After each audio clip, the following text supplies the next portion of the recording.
राष्ट्रगीत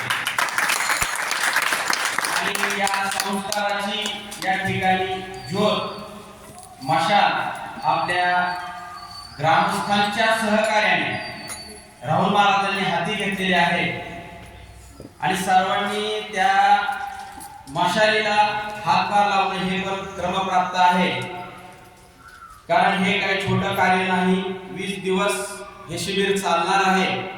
आपल्या घरी 1 दिवसाचा जर कुठला विवाहाचा प्रसंग असेल, वास्तुशांतीचा प्रसंग असेल, तर आपण सर्व घरभार 15 दिवस अगोदर आणि 10 दिवस नंतर परेशान असतो.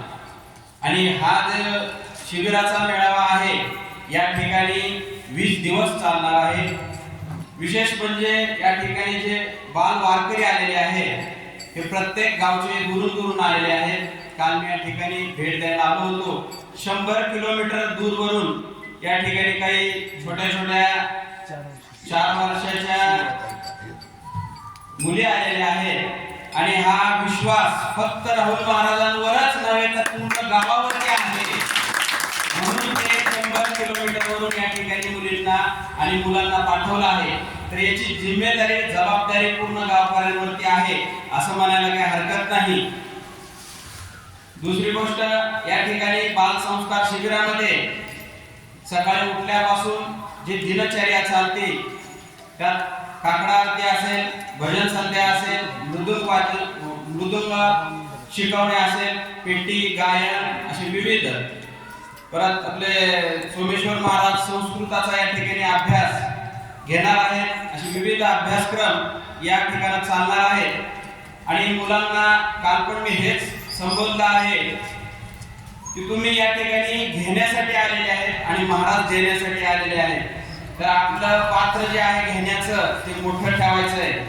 कारण समुद्र वाहत आहे, नदी वाहते मोठी आणि नदी वाहत असताना हे गुरुजन तुम्हाला ज्ञानाचं अमृत पाजत असताना तुमच्याकडे जर ग्लास आणि फुलपत्र असेल तर चालेल का मुलांनो? तर त्याच्यासाठी आपल्याकडे कळशी तरी पाहिजे कमीत कमी. कारण ते ज्ञान आपल्याला इथं 20 दिवस पुरून आपल्या घरी सुद्धा आयुष्याची शिदोरी बांधून घेऊन जायची आहे. आणि ही शिदोरी म्हणजे ज्ञान अमृत आहे, ज्ञानाची आहे.